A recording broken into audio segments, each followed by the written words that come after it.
Sir ನಮಸ್ಕಾರ sir, ನಮಸ್ಕಾರ. ನಿಮ್ಮ ಜೊತೆ ವಾಯ್ಸ್ ಮೆಸೇಜ್ ಮಾಡಿ ನಾನು ತುಂಬ ದಿನ ಆಯಿತು.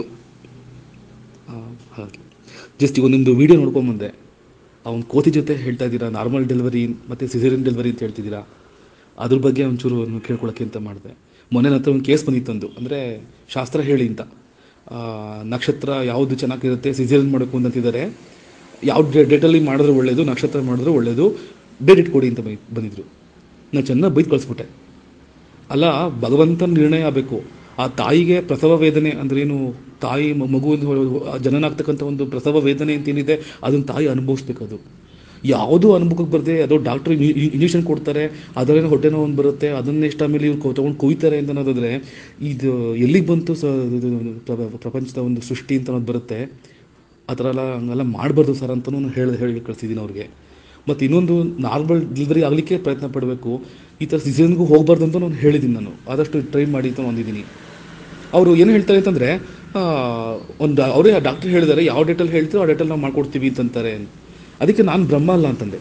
ನನಗೆ ಬ್ರಹ್ಮ ಅಲ್ಲ, ನಾನು ಒಂದು ಸುತ್ತಮುತ್ತ ಇರ್ತಕ್ಕಂಥ ಪ್ರದೇಶದಲ್ಲಿ ನಾವು ಒಳ್ಳೆ ಕಾರ್ಯಗಳು ನಡೆಸಿದ್ರೆ ಅದಕ್ಕೊಂದು ಒಳ್ಳೆ ಟೈಮ್ ಇಟ್ಕೊಡೋತಕ್ಕಂಥ ಅಷ್ಟೇ ಹೊರತು ಈತದಕ್ಕಲ್ಲ ಅಲ್ಲ ನಾನು ಅಂತ ಹೇಳಿದೆ. ಒಂದು ಮತ್ತು ನನಗೆ ಅದು ಇಷ್ಟ ಆಗಲಿಲ್ಲ ಅದು. ಅಂದರೆ ಆ ಥರ ದೇವ್ರಿಗಿಂತ ನಾನು ದೊಡ್ಡವನಲ್ಲ, ದೇವರೇ ದೊಡ್ಡವನು. ಜನನ ಮತ್ತು ಮರಣ ಅವ್ನು ನಿರ್ಣಯ ಮಾಡಬೇಕಾದವನು. ನಾನು ನಿರ್ಣಯ ಮಾಡೋ ಸಾಧ್ಯ ಇಲ್ಲ ಇಂಥ ಟೈಮಲ್ಲಿ ಇಂಥಗಳಿಗೆಲ್ಲೇ ಮಾಡಿ ಅಂದ್ಬಿಟ್ಟು ಅಂತ. ಆಮೇಲೆ ಒಂದು ಕ್ವಶನ್ ಕೇಳಿದೆ ನಾನು ಅವ್ರನ್ನ, ಸರ್ ನಾನು 10 ಗಂಟೆಯಿಂದ 10ವರೆಗೆ ಡೆಲಿವರಿ ಮಾಡಿ ಅಂತ ಹೇಳ್ತೀನಿ ಅಂದ್ಕೊಳ್ಳಿ, ಡಾಕ್ಟ್ರು ಬರೋದೇ 12 ಆಯಿತು, ಅವಾಗೇನು ಮಾಡ್ತೀರಾ ಅಂತಂದೆ ನಾನು. ಅವಾಗೇನು ಮಾಡ್ತೀರಾ? ಹಾಗಾದ್ರೆ ನಾನು ಇಟ್ಕೊಟ್ಟ ಟೈಮಲ್ಲಿ ಆಗುತ್ತಾಗೋದು? ಅಲ್ಲಿ ಭಗವಂತನ ನಿರ್ಣಯ ಅದು. ಯಾವುದೇ ಕಾರಣಕ್ಕೂ ಆ ಥರ ಮಾಡಿಬಿಡಿ. ಮಗುಗೆ, ತಾಯಿಗೆ ಪ್ರಸವ ವೇದನೆ ಬರಲಿ, ಹಾಸ್ಪಿಟ್ಲಿಗೆ ಕರ್ಕೊಂಡೋಗಿ ಅದೇನಿದೆ ಅದನ್ನು ಮುಂದಿನ ಮಾಡಿ. ತೀರಾ ಆಗಲಿಲ್ಲ ಅಂತಂದಾಗ ಅದೇನಿದೆ ಅದನ್ನು ವೈದ್ಯರು ಹೇಗೆ ಹೇಳ್ತಾರೋ ಮಾಡ್ಕೊಳ್ಳಿ ಅಂತ ಹೇಳ್ಬಿಟ್ಟು ಕಳಿಸ್ದೆ. ಇದು ನಿಮ್ಗೆ ಹೇಳಿದ್ದು ನಂಗೆ ತುಂಬ ನೆನಪಾಯ್ತದು. ಮೊನ್ನೆ ಒಂದು ಬಂದು ಕೇಸ್ನ ಆ ಥರ. ಅಂದರೆ ಶಾಸ್ತ್ರ ಎಲ್ಲಿಗೆ ಬಂದು ಇಟ್ಕೊಂಡಿದ್ದಾರೆ ಅಂದರೆ ನಾನು ನೋಡಿದ್ರೆ ಬೇಜಾರಾಗುತ್ತೆ ಒಂಥರ. ಏನಕ್ಕೆ ಶಾಸ್ತ್ರ ಕೇಳ್ತಾರೆ ಅಂತ ಅನ್ನೋದೇ ಅರ್ಥ ಇಲ್ಲ. ಥ್ಯಾಂಕ್ ಯು ಹತ್ರ ಇಷ್ಟೊತ್ತು ನನ್ನ ಮಾತು ಕೇಳೋದಕ್ಕೆ ಧನ್ಯವಾದಗಳು. ನಮಸ್ಕಾರ. ಇದನ್ನೇನಪ್ಪಿ ದಿವ್ಯ ಜ್ಞಾನ ಯೋಗ ಅಂತಾರೆ. ಒಬ್ಬ ಜ್ಯೋತಿಷಿಗೆ ಗ್ರಹಗಳನ್ನು ನೋಡಿ ನೋಡಿ ಹೇಳಿ ಹೇಳಿ ಒಬ್ಬ ಮೆಕ್ಯಾನಿಸಮ್ಗಿಂತ ಒಂದು ಆಟೋಮೆಟಿಕ್ ಒಂದು ತತ್ವ ತಲೆಯಲ್ಲಿ ಉತ್ಪತ್ತಿ ಆಗುತ್ತೆ. ಅದು ಜೀವಂತ ಆಗುತ್ತೆ, ಪ್ರತಿಫಲನ ಅಲ್ಲ, ಪ್ರಕಾಶ ಅಂತಾರದನ್ನು. ಅದು ನಿನಗಾಗಿದೆ. ಇದನ್ನು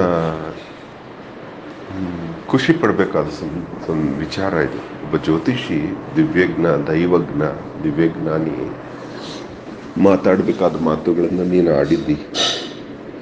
ನಿನಗೆ ದೇವರು ಒಳ್ಳೇದು ಮಾಡಲಿ ಬಂದರು. ನಿನ್ನಂತಹ ಅವರ ಸಂಖ್ಯೆ ಬೆಳೀಬೇಕು.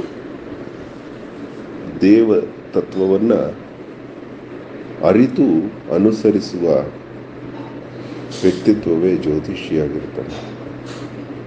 ಇಟ್ಟಂಗಿದ್ರೆ ಬುದ್ಧಂಗಾಯ್ತಾನಂತಪ್ಪ ಎನ್ನುವ ಹಾಗೆ ನಡೆಯುತ್ತಾನೆ.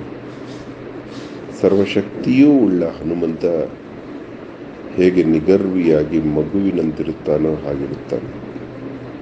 ಇದು ದೈವಜ್ಞ ಲಕ್ಷಣ. ಧನ್ಯವಾದ. ಅಹೋರಾತ್ರ. ಥ್ಯಾಂಕ್ ಯು ಹತ್ರ ಅವರೇ. ಭಗವಂತನಂತ ಹನುಮಂತನ ಸ್ಮರಣೆ ಮಾಡಿದ್ದೀರಾ. ನಂಗೆ ತುಂಬ ಖುಷಿ ಆಯ್ತು. ನನಗೆ ನಿಮ್ಮ ಮಾತು ಎಲ್ಲ ಮತ್ತು ಖುಷಿ ಆಯಿತು. ಆದರೆ ಲಾಸ್ಟಲ್ಲಿ ಹೇಳಿದ್ರೆ ಹನುಮಂತನ ಸ್ಮರಣೆ ಮಾಡಿದ್ದೀರಾ, ನನಗೆ ಅದು ತುಂಬ ಖುಷಿ ಆಯಿತು.